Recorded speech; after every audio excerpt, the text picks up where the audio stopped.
This scene unfolds as one of the film's quietest yet most emotionally resonant passages, centering on Danica and Lily in a moment defined less by action than by presence, listening, and the slow recalibration of trust after loss. And in doing so, it becomes a careful meditation on how intimacy between women often develops through care rather than declaration, through staying rather than pursuing.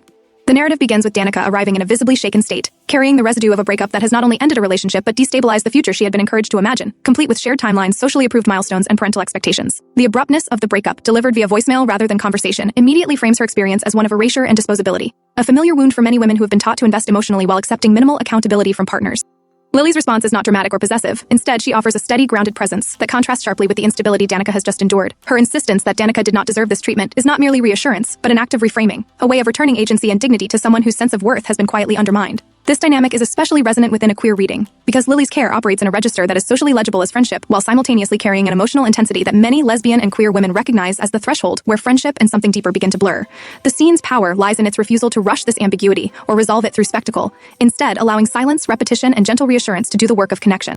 Lily's repeated phrase that Danica will be fine functions almost like a mantra, not because it magically fixes the pain, but because it establishes a rhythm of care that Danica can lean into when her own certainty has collapsed. In queer women's lives, this kind of repetition often substitutes for the external validation that is withheld or conditional, creating a private language of survival that exists between women who understand each other's vulnerabilities without needing to name them explicitly. The conversation about impulsive choices, such as going home with a stranger, further underscores the gendered expectations placed on women to manage their grief responsibly, to heal correctly, and to avoid becoming inconveniently messy, and Lily's guidance reflects both genuine concern and an internalization of these norms. She wants to protect Danica, not only from harm, but from judgment, from being seen as reckless or unstable, a fear that many queer women carry acutely because their mistakes are often read as evidence against their legitimacy.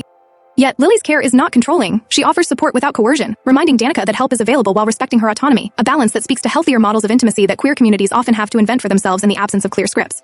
The question of whether Danica has told her parents about the breakup introduces another layer of emotional labor, highlighting how women are frequently expected to manage not only their own pain, but also the emotional responses of their families, translating personal loss into a narrative that will not alarm or disappoint others. Lily's offer to help with this conversation is quietly profound, suggesting a form of chosen family that steps in where biological family may feel overwhelming or insufficient. And this gesture resonates deeply within LGBTQ+ experiences where disclosure, explanation, and self-editing are ongoing demands. Importantly, the scene does not position Lily as a savior or Danica as a passive recipient. Instead, their interaction is reciprocal, built on mutual respect and an understanding that healing is not linear. Danica's hesitation, her uncertainty about what she needs, mirrors the broader experience of women who have been socialized to prioritize others' comfort over their own clarity, making it difficult to articulate desire or need even in safe spaces. Lily's patience in the face of this uncertainty models an ethic of care that resists urgency and entitlement, qualities that are often celebrated in romantic narratives, but can feel alienating to women seeking emotional safety. From a lesbian and queer perspective, the scene captures the familiar tension of caring deeply for someone while carefully managing boundaries, aware that missteps could jeopardize not only a relationship, but a fragile sense of self. The lack of overt romantic declaration allows viewers to project their own experiences of longing, particularly the kind that hides within socially acceptable roles like confidant, protector, or best friend.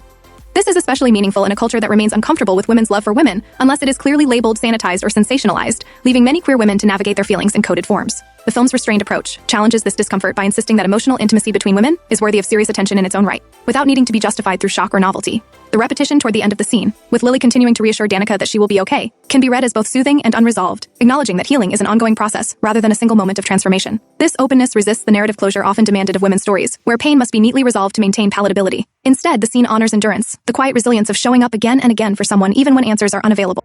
For queer women in particular, this endurance is often a survival strategy, developed in response to social structures that invalidate their relationships or render them invisible. By centering this kind of care, the film positions women's relationships with each other as sites of meaning, growth, and ethical engagement, rather than as distractions from heteronormative goals. The scene also invites broader reflection on how women across orientations experience burnout from emotional labor, from being the ones who soothe, explain, and hold things together, and how rare it can feel to be on the receiving end of such attentive care without conditions. Lily's presence offers a glimpse of what becomes possible when women allow themselves to be seen and supported by one another, even tentatively. Ultimately, this scene is not about romance as an event, but about intimacy as a practice, one rooted in listening, restraint, and the courage to stay present with discomfort. It contributes to the film's larger project of making women's interior lives visible, particularly those shaped by queer longing and careful negotiation, and it affirms that connection between women, whether named or not, can be a profound source of healing and self-recognition in a world that still struggles to fully acknowledge the depth and legitimacy of women's love for one another. In extending this moment, the scene also gestures toward the ways queer women often learn to recognize themselves through the act of caring for others, discovering desire not as a sudden revelation but as a gradual awareness that emerges in spaces of trust and vulnerability. Lily's careful monitoring of Danica's emotional state, her reminders to avoid decisions made from pain, and her willingness to be present without demanding anything in return all echo the informal mentorships that frequently arise within queer communities, where guidance is shared quietly and relationally rather than through formal authority. These dynamics can carry risks, including unspoken power imbalances or the temptation to subsume one's own needs in the role of helper, and the scene's sensitivity lies in its acknowledgement of these tensions without exploiting them. Lily does not position herself as morally superior or emotionally invulnerable. Instead, she remains grounded, aware that support is a choice renewed moment by moment. This portrayal resists simplistic narratives in which one woman's strength exists solely to compensate for another's weakness, instead emphasizing interdependence as a legitimate and ethical mode of relating. For viewers, especially queer women accustomed to seeing their relationships trivialized or eroticized, the scene offers recognition through its ordinariness, its focus on conversation, pauses, and the labor of being emotionally available.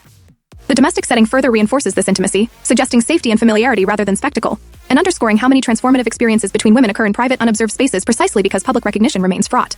The absence of external interruption allows the scene to breathe, mirroring the relief that can come when women find spaces where they are not performing or defending their feelings. Danica's gradual settling, marked by repeated affirmations and the physical stillness that accompanies emotional exhaustion, reflects a process of regrounding that many women will recognize after relational rupture. Rather than urging immediate empowerment or independence, the scene validates the need for rest and reassurance, challenging cultural narratives that equate resilience with rapid recovery. In a queer context, this is particularly significant, as LGBTQ+ women are often expected to demonstrate exceptional strength in the face of marginalization, leaving little room for visible vulnerability. Lily's insistence that Danica will be fine is not a denial of pain, but an act of hope, offered gently and repeatedly until it can be partially internal.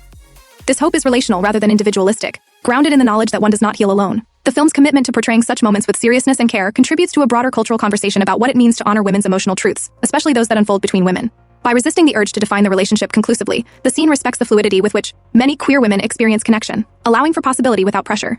This openness can feel both comforting and unsettling, reflecting real-life negotiations where naming desire carries risks alongside rewards. The scene thus becomes a mirror for viewers who have navigated similar thresholds, offering neither prescription nor judgment but companionship in uncertainty.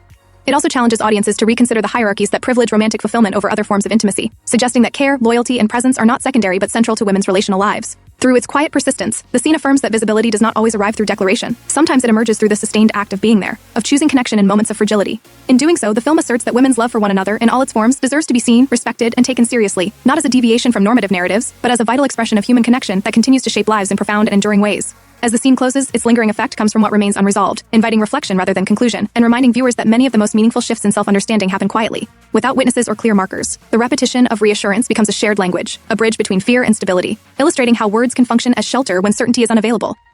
For queer women especially, whose relationships are often scrutinized or misunderstood, this kind of private affirmation can be life-sustaining, offering validation that does not depend on external approval. The scene's refusal to sensationalize pain or intimacy stands as a subtle critique of cultural tendencies to either dramatize women's suffering or minimize it, instead insisting on nuance and respect. By centering emotional presence as an act of care, the film contributes to a broader reimagining of intimacy that values listening, patience, and ethical attentiveness. In this way, the encounter between Danica and Lily becomes emblematic of the film's larger commitment to portraying women's connections as complex, resilient, and worthy of serious engagement. It affirms that becoming visible to oneself often begins in moments of shared vulnerability, where another woman's steady presence offers not solutions but solidarity, and where love, in its quietest form, makes survival feel.